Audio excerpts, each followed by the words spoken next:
Պաշտպանության նախարարությունը հայտարարում է, որ կան Ադրբեջանի կողմից Հայաստանի պետական սահմանը հատելու անհերքելի ապացույցներ։ Վաղ առավոտյան հակառակորդը դիվերսիոն ներթափանցման փորձ է կատարել Տավուշի մարզի Չինարի գյուղի մոտ, բնակավայրից հարավ-արևելք ընկած պետական սահմանի հատվածում։ Հայաստանի զինված ուժերը մարտի են բռնվել, կիրառվել է դիպուկահարների եւ նռնական նետերի կրակ։ Հակառակորդի դիվերսիան հետ մղելու մարտերի ընթացքում զոհվել են ավագ լեյտենանտ Շավարշ Մելիքյանը, շարքայիններ Էդգար Նարայանը եւ Էրիկ Աբովյանը։ Լարվածությունը շարունակվել է մի քանի ժամ, մոտ ժամը 2-ին Պաշտպանության նախարարի մամուլի խոսնակը հայտնել է, որ իրավիճակը հանդարտվել է։ Հակառակորդը մարտերի ընթացքում ունեցել է առնվազն 7 զոհ, հայկական զինվորների կողմից զոհերից բացի վիրավորներ չկան։ Այս պայմանությամբ հարաբերական հանգիստ է։ Հակառակորդի դիերից մեկը հայկական մարտական դիրքերի հատվածում է, իրականացվում են որոնողական մաքրման աշխատանքներ։ Չինարիում իրավիճակը հանդարտ է, կրակոցները դադարել են։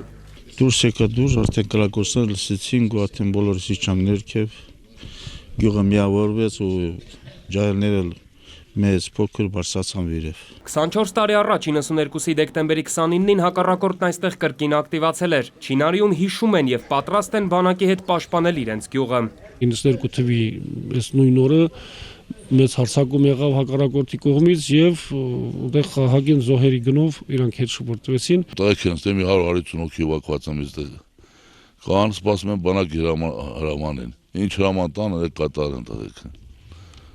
Ժողովուրդը իրանց լավ են զգում։ Սահմանամերձ գյուղը, սահմանապահ գյուղը։